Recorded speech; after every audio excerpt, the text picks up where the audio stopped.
नमस्कार, मैं हूं वीर सिंह। आप देख रहे हैं समाचार इंडिया लाइव। खबर आजमगढ़ से है। सगड़ी विधानसभा से पूर्व भाजपा प्रत्याशी देवेंद्र सिंह ने भाजपा के 4.5 साल का विकास रिपोर्ट कार्ड किया प्रस्तुत। भाजपा का 4.5 साल का विकास का रिपोर्ट कार्ड प्रस्तुत करते हुए सगड़ी के पूर्व भाजपा प्रत्याशी देवेंद्र सिंह ने जीयनपुर स्थित एक मैरिज हॉल में प्रेस कॉन्फ्रेंस किया। इस अवसर पर उन्होंने कहा कि 4.5 साल में 1.5 साल तो कोरोना की महामारी से लड़ते हुए निकल गया। बचा जो समय 3 साल का, उसमें सपा और बसपा सरकार की तुलना में काफ़ी विकास का कार्य श्री योगी की सरकार ने किया। जल्द ही पूर्वांचल एक्सप्रेस वे सौगात आजमगढ़ व आसपास के जिलों को मिलेगी। विश्वविद्यालय की स्थापना का कार्य किया जाएगा। अपराधियों पर बुलडोजर चलाने का काम योगी की सरकार ने किया। नहीं तो इसी आजमगढ़ जिले में एक कोने से लेकर दूसरे कोने तक अपराधियों का बोलबाला रहता था। इसके अलावा भाजपा नेता देवेंद्र सिंह ने और भी क्या कुछ बताया, आप भी सुनिए। कल उत्तर प्रदेश सरकार के 4.5 वर्ष पूरे हुए। उसी क्रम में कल उत्तर प्रदेश के मुख्यमंत्री पूज्य योगी आदित्यनाथ जी ने लखनऊ में 11 बजे प्रेस कॉन्फ्रेंस करके अपना रिपोर्ट कार्ड प्रस्तुत किया। और उसी क्रम में आजमगढ़ जिले के प्रभारी मंत्री सुरेश राणा जी ने कल सर्किट हाउस में प्रेस करके आप सबसे वार्ता की।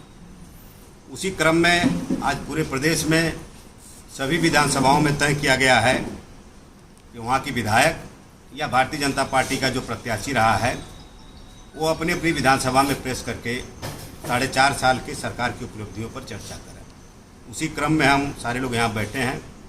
सामने जो लोग बैठे हैं उनका पहले हम परिचय करा दें। सबसे किनारे जयप्रकाश सिंह जी बैठे हैं, जो इस मंडल के पूर्व मंडल अध्यक्ष हैं, जिला कार्य समिति के सदस्य हैं। आदरणीय तारकेश्वर ओझा जी हैं, मंडल के पूर्व अध्यक्ष हैं, कार्य समिति के सदस्य हैं। श्रीकांत मौर्य जी, जो किसान मोर्चा अपना है उसके जिले के अध्यक्ष हैं, उपस्थित हैं। अंजनी सिंह जी, जो मऊ से चल करके आए हैं, जो अपना किसान मोर्चा है उसके क्षेत्र के उपाध्यक्ष हैं। इस प्रेस के बाद कुछ किसानों से और कार्यकर्ताओं से वार्ता करेंगे। हमारे बगल में चंद्रशेखर सिंह जी, जो इस मंडल के अध्यक्ष हैं, एक विद्यालय के व्यवस्थापक हैं, अपने ग्राम सभा के प्रधान रहे हैं। उनके बगल में विजय पटेल जी, जो अजमतगढ़ मंडल है उसके वर्तमान अध्यक्ष हैं। उनके बगल में शिव कुमार मौर्य जी, जो अपना रौनापर मंडल है उसके अध्यक्ष हैं। और आज मैं देवेंद्र सिंह, भारतीय जनता पार्टी प्रदेश कार्य समिति का सदस्य हूँ। इस विधानसभा से 2017 में भारतीय जनता पार्टी का प्रत्याशी था। कल उत्तर प्रदेश सरकार के 4.5 वर्ष पूरे हुए और 4.5 वर्षों की हम चर्चा करें तो 1.5 वर्ष केवल कोरोना में निकला है। सरकार को समय मिला तो केवल 3 साल का समय मिला है। और 3 साल के इस कार्यकाल में योगी जी ने ऐतिहासिक काम किया है। अगर इन 4.5 वर्षों में 1.5 साल निकाल करके कार्यकाल की चर्चा करें तो आप पिछले 5 साल के सपा की सरकार की तुलना कर लें, उसके पहले बसपा की सरकार की तुलना कर लें, या उसके पहले जितनी भी सरकारें उसकी तुलना कर लेंगे तो पिछले 4.5 वर्षों का योगी जी का कार्यकाल सभी कार्यकाल पर भारी पड़ेगा।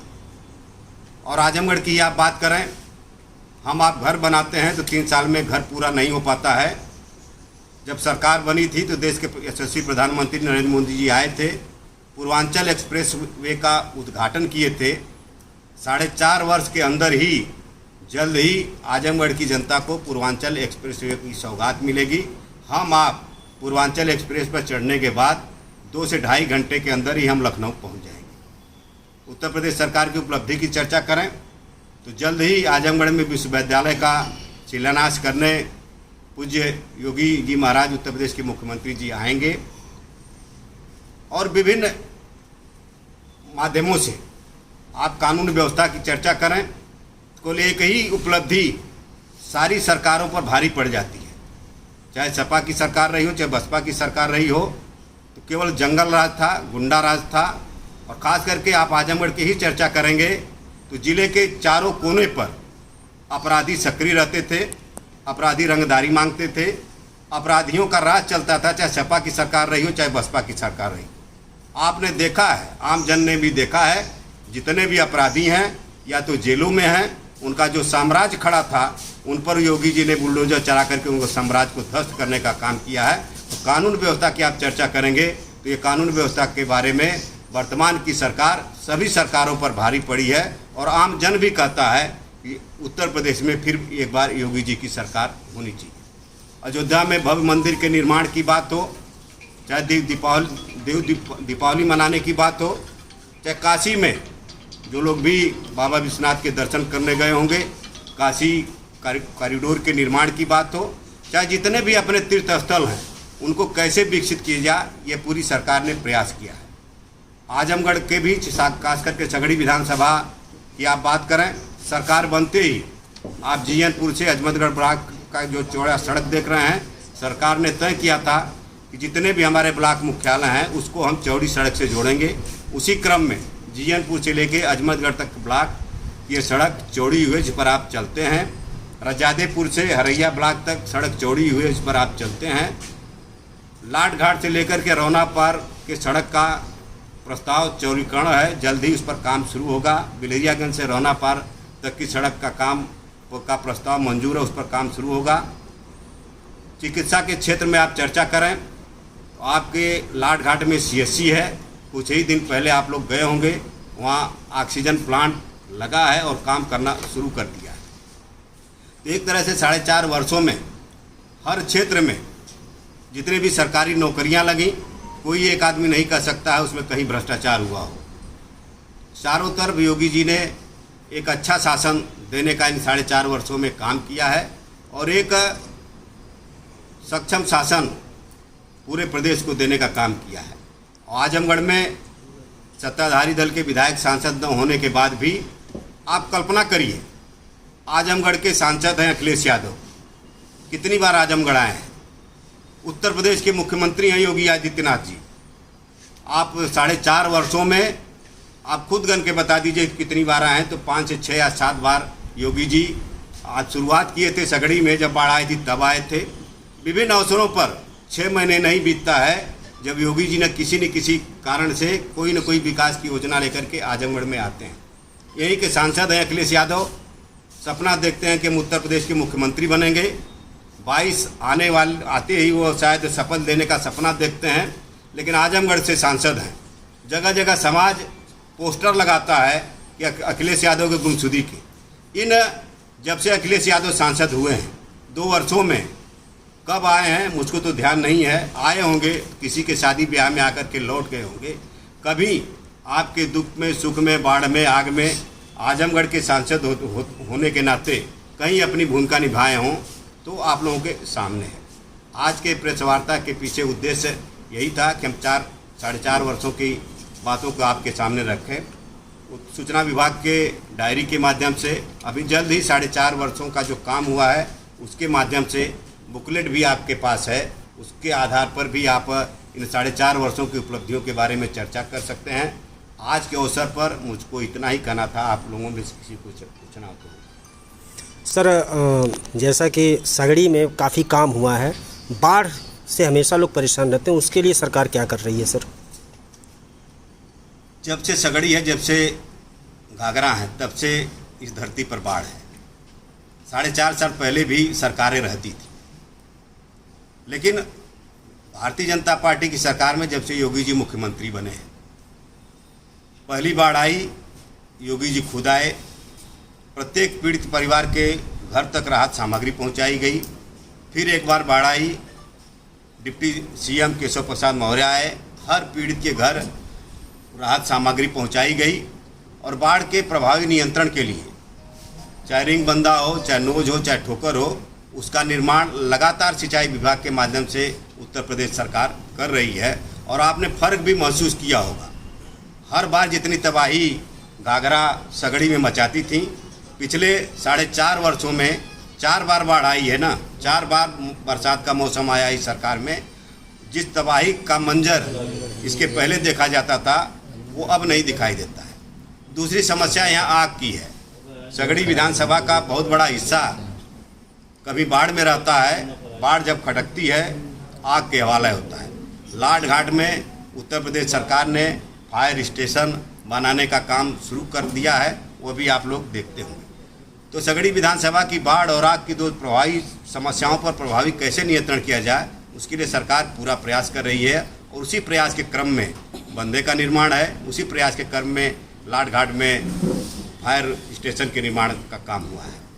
सर, आजमगढ़ से लेकर छपरा मिलिया तक जो रोड जो है पिच रोड, उसमें बहुत सारे गड्ढे हैं, मतलब पूरी रोड की हालत जो है बिल्कुल जर्जर हालत में है। उसकी मैं चर्चा कर दूं। जैसे ये रजादेपुर से लेकर के आगे तक जहाँ तक सड़क है, और एक लाट घाट से लेकर के आगे तक जहाँ जाती है, और ये छपरा से लेकर आगे जहाँ तक जाती है। अभी जल्द ही जब योगी जी सगड़ी विधानसभा में आएंगे, 25 तारीख के बाद कभी भी कार्यक्रम संभावित है, इन सभी सड़कों के निर्माण की वो स्वतः घोषणा करने वाले हैं। आगे ये सड़कें चौड़ी सड़क के रूप में परिवर्तित होंगी। प्रदेश सरकार के प्रस्ताव में ये सब चीज़ें हैं। वर्तमान में 3-4 दिन से विद्युत व्यवस्था यहाँ चल रही है, इसके लिए कुछ विद्युत व्यवस्था चरमराने के पीछे एक दैवी आपदा ही कहेंगे। 16 की रात में जिस तरह की बरसात हुई है, हम आप सारे लोग हैं, पिछले 25-30 वर्षों में ऐसी बरसात हम नहीं देखे थे। उस बरसात के कारण सगड़ी में ही नहीं, जिले के तमाम जगहों पर विद्युत की समस्या आई है, और प्रशासन युद्ध स्तर पर लग करके उसको ठीक करने का प्रयास कर रहा है। मेरा पूरा विश्वास है आज शाम तक, कल भी प्रभारी मंत्री थे, डीएम से बात हुई, एसपी से बात हुई, बिजली विभाग के सभी लोग थे, उनसे बात हुई है। उन्होंने आश्वस्त किया है कि आज शाम तक हर हालत में बिजली पूरे ज़िले में सामान्य स्थिति में आ जाएगी। सर, आजमगढ़ एक्सप्रेस वे जो है पहली बारिश ही नहीं मतलब झेल पाया, और कुछ रोड में कुछ जो है कि दरारें आ गई थी। क्या करना चाहेंगे इस पर? ये तो निर्माण से जुड़े लोग हैं, वो सब लोग जानते हैं। हम आप घर बनवाते हैं, दरवाजे पर मट्टी पटवाते हैं, सब कुछ प्रयास करते हैं।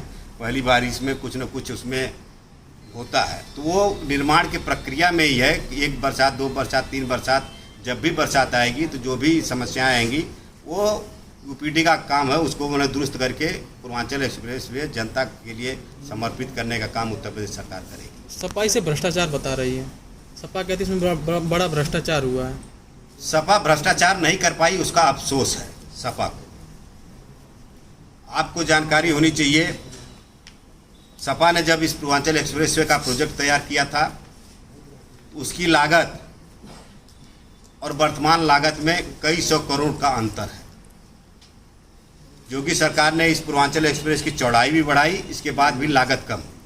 सपा के जो लोग भी ये बात करते हैं, जरा उनसे पूछिए कि अखिलेश यादव ने जो प्रस्ताव तैयार किया था कि कितने में पूर्वांचल एक्सप्रेस बनना है और योगी जी ने कितने में किया है, उसमें 400 करोड़ रुपए का अंतर है। तो उस 400 करोड़ रुपए का भ्रष्टाचार अखिलेश यादव पचा नहीं पा रहे हैं। उनको लगता है कि शायद मैं मुख्यमंत्री रहता तो ये 400 करोड़ रुपया जो एक्स्ट्रा एस्टिमेट के माध्यम से हम किए थे वो मेरे जेब में जाता। उनकी बेचैनी वही है। सर, गौशाला का निर्माण कराया गया था, सरकार की महत्वाकांक्षी योजनाओं में रहा है, लेकिन उसके बावजूद भी अभी हाल ही में कुछ गायें मर गई, कुत्ते नोच के खा रहे थे। ये असुविधाएं हुई हैं। कई जगहों पे ये भी शिकायत है, गौशाला में सही ढंग से पशुओं को चारा तक नहीं मिल पा रहा है। सर, सरकार उस पर मैंने प्रभावी नियंत्रण करने का पूरा प्रयास कर रही है। मैं एक बात कह दूं, समाज का कोई काम कोई सरकार दावा करे कि हम कर सकते हैं तो शायद न कर सके। गौवंश किसके हैं? हमारे ही आपके हैं। जब तक हमारे उपयोग के रह रहे हैं, हमारे घर पर रह रहे हैं, जिस दिन उपयोग से ख़त्म हो रहे हैं, हम उनको सड़क पर छोड़ दे रहे हैं। सरकार की जितनी क्षमता है, ग्राम सभा के अंदर जो भी उपयुक्त ज़मीन है उसको घेर करके सरकार पूरा प्रयास कर रही है और प्रभावी ढंग से गौशालाएं काम भी कर रही हैं। फिर भी कहीं न कहीं शिकायत आती है तो सरकार उसका ठीक से समाधान करने का प्रयास करती है। सर, सगड़ी विधानसभा या तो सपा के पक्ष में गई या तो बसपा के पक्ष में गई। आने वाले 2022 विधानसभा में क्या मानते हैं? ये सगड़ी का नहीं है, जिले का ही दुर्भाग्य है। और जिले का दुर्भाग्य किस रूप में कहा जाए कि आज पूर्ण बहुमत की उत्तर प्रदेश में भारतीय जनता पार्टी की सरकार है। आपके सगड़ी से भी भारतीय जनता पार्टी का विधायक होता तो परिवर्तन कुछ ज़्यादा दिखाई देता, या मैं यूँ कहूँ कि विपक्ष का ही सक्रिय विधायक होता तब भी परिवर्तन कुछ ज़्यादा दिखाई देता। आजमगढ़ का दुर्भाग्य है कि घनघोर जातिवाद में घिर करके वो वोट करता है।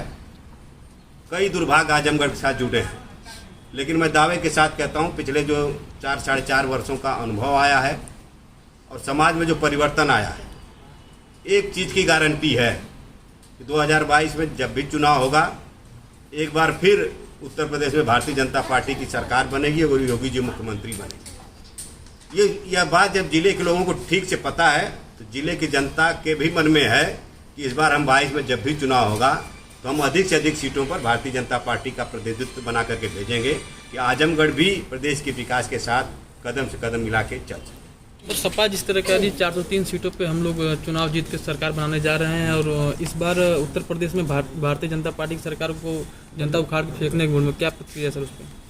देखिए, सच्चाई जो प्रदेश की कोई भी राजनीतिक दल, सपा या बसपा, वो चुनाव में जाने की हिम्मत ही नहीं जुटा पा रहे हैं। अब बड़बोलापन करना तो किसी के भी अधिकार में कोई भी बड़बोलापन कर सकता है। अगर जनता उनको वोट देगी तो सभी सीटें जीतना कौन मना करता है, लेकिन जनता किसके साथ है हम आप सारे लोग ठीक से महसूस कर रहे हैं। और ये प्रदेश की सच्चाई है कि मोदी जी का 7 वर्षों का काल, योगी जी के 4.5 वर्षों का कार्य जनता के जन जन में बोल रहा है। कोई भी राजनीतिक दल चुनाव फेस करने की स्थिति में नहीं है, सीट जीतने की तो बात ही छोड़ दीजिए। सर, डीजल, पेट्रोल और ये रसोई गैस के दाम काफ़ी बढ़े हैं। वो संज्ञान में है सरकार के कि उसको हम कैसे नियंत्रित करेंगे। और एक बार समस्या आई थी, खुले मार्केट में इसको किया गया, जिसके नाते समस्या आ रही है। आगे मैंने सरकार इस पर गंभीरता से विचार कर रही है कि कैसे हम इसको नियंत्रित। जनता उम्मीद कर जल्दी राहत मिलेगी उनको, निश्चित रूप से राहत मिलेगी।